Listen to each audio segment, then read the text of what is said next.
Hey there YouTube, it's Nick with Feeding Fitness. Today's video is going to be on a topic I get questioned about a lot. People are always coming up to me and going, how do you deal with going out to eat? What do you do at a restaurant? How can you make that work on a diet? Do you just not count that day and say forget it? Or do you just never go out to eat? How do you approach that? Well, I've got actually a whole bunch of tips of how I handle going out to eat.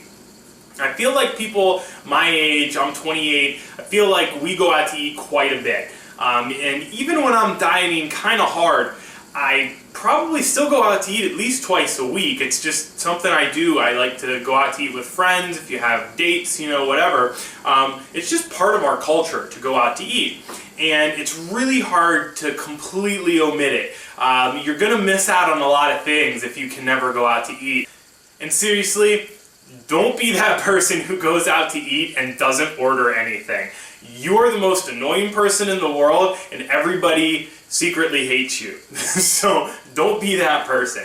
There are plenty of ways you can handle going out to eat, and I'm going to talk about some of them now. First, and this is the easiest thing you can do, go out to eat at a restaurant that provides nutrition information. This is kind of a no-brainer. If the place you're going tells you what's in their food, you can handle it like you handle cooking a meal at home. You just work it into your calories, you make it fit your macronutrients for the day, and that's it. There's nothing complicated about that. That makes it really easy. You can see what items on the menu that you really can't work into your diet, what menu items you can. And you're going to figure that out pretty quick, that it's almost impossible to work the chili cheese fries or the giant platter of onion rings, because they're nothing but carbs and fats. That's going to be hard to make fit your numbers. You might find that giant platter of onion rings has more calories than what you're allowed for the entire day. You're going to have to skip that. But I feel like most restaurants provide some kind of a healthy option, if not several. There's no reason you can't put something together, especially when you have all that nutritional information available. Now, most franchise restaurants will provide that information.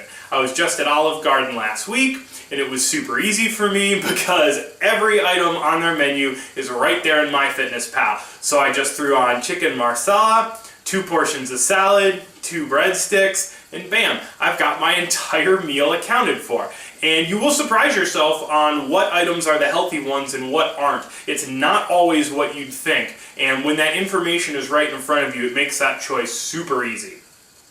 And I feel like right now, I'm going to do something that might surprise people. I'm going to give a little nod to fast food restaurants. And what's a guy with a YouTube fitness channel praising fast food for? Well, if fast food's anything, it's pretty transparent. Almost every fast food restaurant will provide you with nutritional information. Most of them have pamphlets at the store. Freaking McDonald's puts it on the wrapper. You can't ask for much more. Now, yeah, I'm not saying that those foods are real easy to work into your diet. They're not, but it's right there. So they're really at least telling you everything that's in their menu items. So I do commend them for that. I think if more restaurants did that, it would be a lot easier to go out to eat. And I should point out that you still can eat a decent amount of fast food and maintain a healthy weight and achieve your goals. I eat Chipotle at least once a week. It's probably the restaurant I eat at most, and they take nutritional information to the next level. Big 2 thumbs up to Chipotle. You can log on to their website and literally build your burrito down to every single topping you're going to put on it, and then it'll spit out the nutritional information. So I just throw that into MyFitnessPal. I usually do my burrito like one of 3 different ways, and I've got all 3 of them in my app, so I can simply go to Chipotle, order the burrito exactly how I want it, and I've got my macronutrients down to the last calorie. So good for you, Chipotle. Alright, so what do you do if you're not going to have nutritional information available? If the place you're going to isn't a chain restaurant, they aren't providing you with that, what's next? Well, now I'm going to say try and pick a restaurant that serves something consistent, something that's probably going to be pretty similar no matter where you get it. A perfect example of this is sushi. If you go out to eat and you like sushi, and I love sushi, it's pretty consistent. I feel like a California roll is pretty similar no matter where you go, unless some place is making them extra big or putting some kind of topping on them. But your basic California roll, your 6 pieces on the roll, it's got the same stuff in it, and I feel like the calories are pretty consistent. Same goes for all your basic, rice with raw fish roll, a salmon roll, a tuna roll, all those things pretty similar from place to place.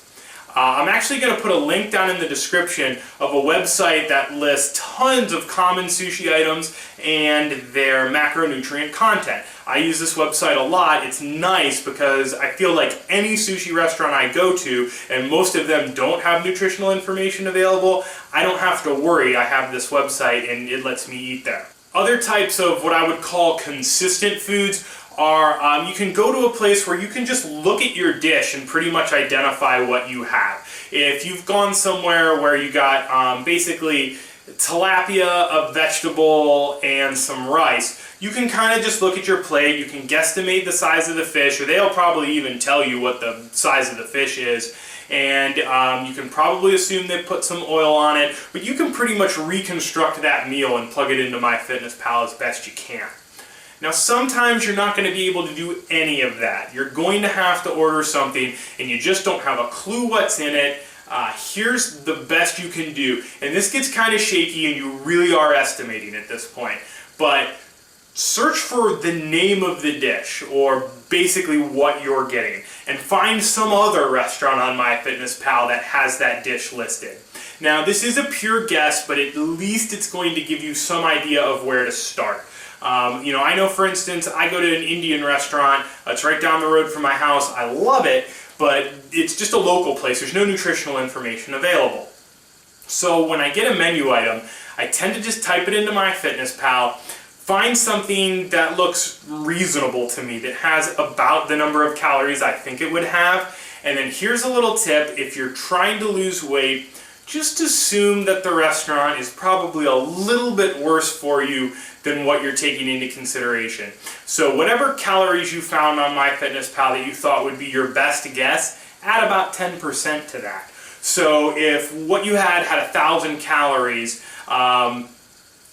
just assume it had 1,100. We're going to add 10%. So leave 100 calories left in your daily calories. That way you have a little bit of a buffer in case your guess was totally off. Okay, those are all good tips on how to figure out what you're eating, so you can get the macronutrients of what you're going to order at the restaurant. That's really only half the battle. Now you also have to make that work for your goals. You have to make that meal fit your macronutrients. And I'm going to tell you, this is what almost always happens. When you go out to eat, it's going to have plenty of carbs, it's going to have plenty of fat, and it's not going to have enough protein. So if you're going to have a meal out, plan on the other meals you have that day to focus on lean protein and maybe vegetables just as filler, because you're not going to get to eat as much throughout the day so that you have plenty of calories left for your out to eat meal. Basically, it's going to be your chicken breast, your tuna, your egg whites, with tons and tons of vegetables. Sometimes if you're like a real big eater like me, and if you know that if you're order something reasonable at the restaurant, you're still going to be hungry, a lot of times I'll pre-eat. So I'll have like 8 or 12 ounces of chicken breast with half a pound of broccoli like right before I go to the restaurant. Some of you might think this is crazy, but if you're just really a big eater like I am, sometimes I find this is necessary to go to the restaurant and then not be tempted to, in addition to the menu item that I pick out, to get an appetizer and a dessert. And really the appetizers and the desserts are killer. A lot of times they have more calories than the main dish. So if you can avoid those two things by any means necessary, it's going to make it a lot easier on you. So really plan your day accordingly. Know that you're going to be going out to eat, and it's probably going to be carb heavy and fat heavy, and there's not going to be a lot of protein. So like I said, plan ahead, have lean protein with vegetables, and if you have to, pre-eat. So that's going to let you guys go out to eat. I feel like if you follow those strategies, you can go out to eat semi-regularly and really still achieve your goals. So I hope this helped you guys out a little bit. If you have any questions, please ask them in the comments below or head on over to the Facebook page. Do subscribe if you haven't subscribed yet, so then you're notified anytime a new video comes out. And that's really it. I'll see you guys next time.